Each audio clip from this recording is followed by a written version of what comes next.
ఇరాన్లో American pilot rescue operation సంచలనంగా మారింది. శత్రుదేశ భూభాగంలో చిక్కుకున్న సైనికుణ్ణి రక్షించిన విధానం సినిమాకు తక్కువేం కాదు. F-15 యుద్ధ విమానాన్ని కూల్చేసి ఇరాన్ విజయం సాధించిందని భావించింది. పైలట్లను సజీవంగా పట్టుకోవాలని చూసింది. కానీ అమెరికా వారికి ఆ అవకాశాన్ని ఇవ్వలేదు. విమానం కూలిన తర్వాత వెంటనే ఒక పైలట్ను కొన్ని గంటల్లోనే రెస్క్యూ చేశారు. మరో పైలట్ కోసం తీవ్రంగా గాలించారు. ఎట్టకేలకు శత్రు ప్రాంతంలో చిక్కుకున్న అమెరికా యుద్ధ విమానం పైలట్ను సాహసోపేతంగా రక్షించిన ఆపరేషన్ ప్రపంచవ్యాప్తంగా ప్రాధాన్యతను సంతరించుకుంది.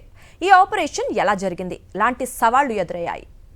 36 గంటలు ఉత్కంఠ రేపిన ఆ 36 గంటలు తమ పైలట్ను రక్షించుకునేందుకు అమెరికా, ఎలాగైనా పైలట్ను పట్టుకోవాలని ఇరాన్ భూభాగంలో అమెరికా డేరింగ్ ఆపరేషన్, శత్రు దేశంలో ఎన్నడూ చేయనంత సర్చ్ ఆపరేషన్. ఇరాన్ భీకర కాల్పుల మధ్య లక్ష్యాన్ని ఛేదించిన అమెరికా. ఇరాన్ యుద్ధ ప్రాంతంలో గస్తీ నిర్వహిస్తున్న అమెరికా యుద్ధ విమానం F-15 స్ట్రైక్ ఈగల్ కూలిపోయింది. విమానం కూలిపోవటానికి ముందు పైలట్, వెపన్ ఆఫీసర్ ఇద్దరూ అత్యవసరంగా పారాషూట్ ద్వారా బయటకు దూకి ప్రాణాలు దక్కించుకున్నారు. ఒకరు ఒక చోట, మరొకరు మరో చోట ల్యాండ్ అయ్యారు. ఒక పైలట్ ను అమెరికా రక్షణ దళం వెంటనే కాపాడింది. అదే విమానంలోని మరో పైలట్ జాడ మాత్రం తెలియలేదు. ఆ ప్రాంతం శత్రు బలగాల నియంత్రణలో ఉండటంతో రెస్క్యూ ఆపరేషన్ అత్యంత క్లిష్టంగా మారింది. పైలట్ ప్రమాదంలో ఉన్నట్లు సమాచారం అందిన వెంటనే అమెరికా రక్షణ శాఖ స్పందించింది. ఈ క్రమంలో ప్రత్యేక రెస్క్యూ ఆపరేషన్ ప్రారంభమైంది. సిగ్నల్ అందుకున్న కొద్ది నిమిషాల్లోనే పైలట్ ఖచ్చితమైన స్థానం గుర్తించేందుకు ఉపగ్రహాలు, డ్రోన్లను వినియోగించారు.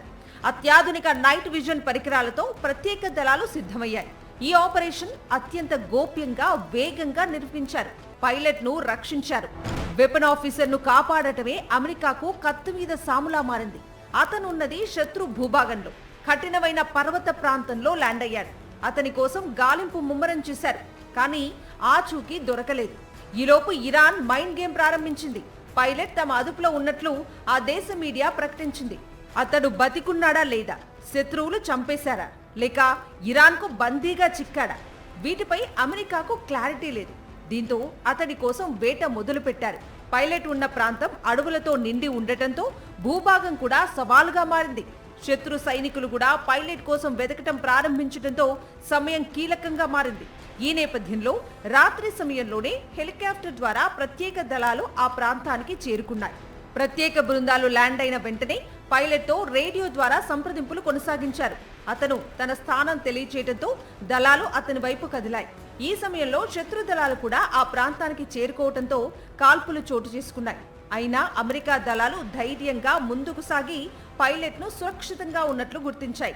కొద్దిసేపటి ఉత్కంఠ తర్వాత పైలట్ ను హెలికాప్టర్లోకి ఎక్కించి అక్కడి నుంచి బయటకు తీసుకొచ్చారు. ఈ ఆపరేషన్ మొత్తం కొన్ని గంటల్లోనే పూర్తి చేశారు. సైనికుల సమన్వయం, సాంకేతిక పరిజ్ఞానం వల్ల ఈ ఆపరేషన్ విజయవంతమైందని, పైలట్ సురక్షితంగా ఉన్నాడని అమెరికా రక్షణ శాఖ ప్రకటించింది. శత్రు ప్రాంతంలోకి వెళ్లి ఒక వ్యక్తిని సురక్షితంగా తీసుకురావటం అనేది అత్యంత ప్రమాదకరం. మొత్తానికి ఈ రక్షణ ఆపరేషన్ సైనికుల ధైర్యం, నైపుణ్యం, సమన్వయానికి నిదర్శనంగా నిలిచింది. ప్రస్తుతం పైలట్ కు వైద్య పరీక్షలను నిర్వహిస్తున్నారు. ఇరాన్లో చిక్కుకుపోయిన తమ సైనికుల్ని రక్షించేందుకు అమెరికా వినియోగించిన ఆయుధాలేంటి? ఎన్ని యుద్ధ విమానాలు ఆపరేషన్లో పాల్గొన్నాయి?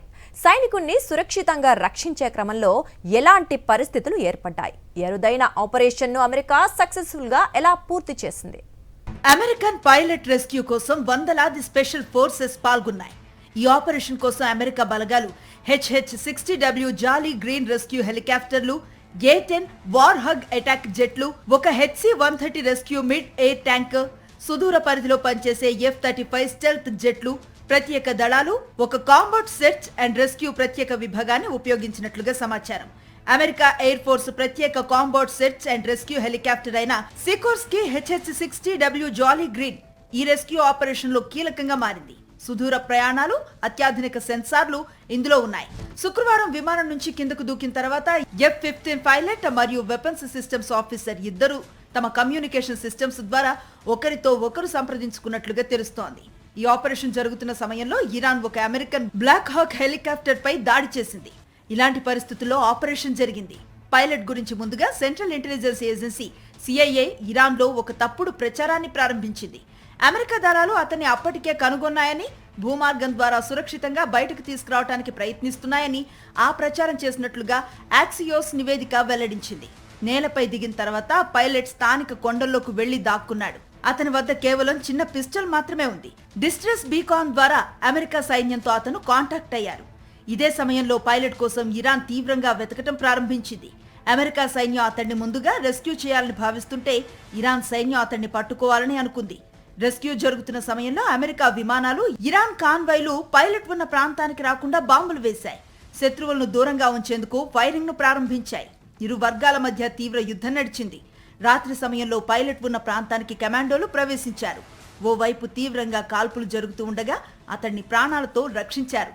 గాయాలైనప్పటికీ పైలట్ సురక్షితంగా ఉన్నాడు. ఈ డేరింగ్ ఆపరేషన్ లో అమెరికా సెంట్రల్ ఇంటెలిజెన్స్ ఏజెన్సీ పాత్ర ఏంటి? ఇరాన్ దళాలను సిఐఏ ఏ విధంగా బురిడి కొట్టించింది? తమ సైనికుణ్ణి ప్రాణాలతో రక్షించుకునేందుకు అమెరికా ఎంతటి సాహసోపేతమైన కార్యాచరణ అమలు చేసింది? ఆపరేషన్ జరుగుతున్న క్లిష్ట సమయంలో అమెరికా గూఢాచార సంస్థ సెంట్రల్ ఇంటెలిజెన్స్ ఏజెన్సీ సిఐఏ రంగంలోకి దిగి కీలక పాత్ర పోషించింది. తొలుత గాయపడిన పైలట్ ఖచ్చితమైన లొకేషన్ ను గుర్తించి పెంటగాన్ కు సమాచారం అందించింది. ఆ తర్వాత ఇరాన్ దళాల దృష్టి మళ్లించడానికి ఒక అద్భుతమైన వ్యూహం పన్నింది. అమెరికన్ అధికారిని భూమార్గంలో ఒక కాన్వాయ్ లో సరిహద్దులు దాటిస్తున్నట్లుగా నకిలీ సమాచారాన్ని ఇరాన్ వర్గాలకు అందేలా చేసింది. దీంతో ఇరాన్ దళాలు ఆ కాన్వాయ్ ను లక్ష్యంగా చేసుకుని గాలింపును ఆ దిశగా మళ్లించాయి. సిఐఏ పన్నిన వ్యూహంతో ఇరాన్ దళాలు తప్పుదారి పట్టగా అసలు కార్యాచరణను అమెరికా అత్యంత నిష్ణాతులైన నేవీ సీల్స్ బృందం ప్రారంభించింది. డజన్ల కొద్దీ అమెరికా యుద్ధ విమానాలు, హెలికాప్టర్లు ఇరాన్ గగనతలంలోకి ప్రవేశించి రక్షణ కవచంలా నిలిచాయి. పర్వత ప్రాంతంలో దాక్కున్న అధికారిని నేవీ సీల్స్ బృందం సురక్షితంగా చేరుకుంది. ఈ ఆపరేషన్ సమయంలో అమెరికా, ఇరాన్ దళాల మధ్య ఘర్షణలు కూడా జరిగాయి. అమెరికాకు చెందిన ఒక డ్రోన్ ను కూల్చేసినట్లు ఇరాన్ ప్రకటించింది. అయినప్పటికీ అమెరికా దళాలు ఎక్కడా వెనక్కి తగ్గకుండా తమ అధికారిని విజయవంతంగా రక్షించి వెనక్కి తీసుకొచ్చాయి. ఒక సైనికుడు ప్రాణాలను కాపాడేందుకు అమెరికా ఎంతటి సాహసానికైనా సిద్ధపడుతుందని ఈ ఘటన మరోసారి నిరూపించింది. తమ అధికారిని సజీవంగా పట్టించిన వారికి ఇరాన్ రివార్డు కూడా ప్రకటించినట్లు వార్తలు వచ్చినా అమెరికా వ్యూహం ముందు అవేవీ ఫలించలేదు. తమ వైపు ఎలాంటి ప్రాణ నష్టం జరగకుండా ఆపరేషన్ పూర్తయిందని ట్రంప్ స్పష్టం చేశారు. ఈ ఘటనతో ఇరు దేశాల మధ్య ఉద్రిక్తతలు మరింత పెరిగాయి. ఈ క్రమంలో అమెరికాకు చెందిన ఒక రవాణా విమానం 2 హెలికాప్టర్లను కూల్చేసినట్లు ఇరాన్ ప్రకటించింది.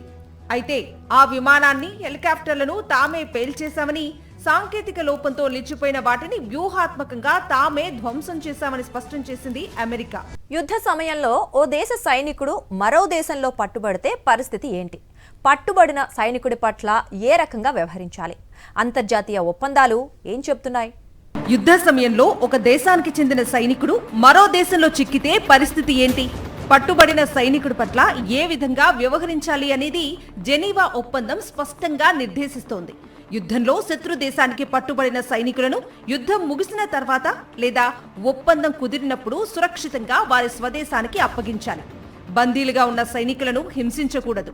వారిని గౌరవప్రదంగా చూడాలి మరియు వారికి అవసరమైన ఆహారం, వైద్యం అందించాలి.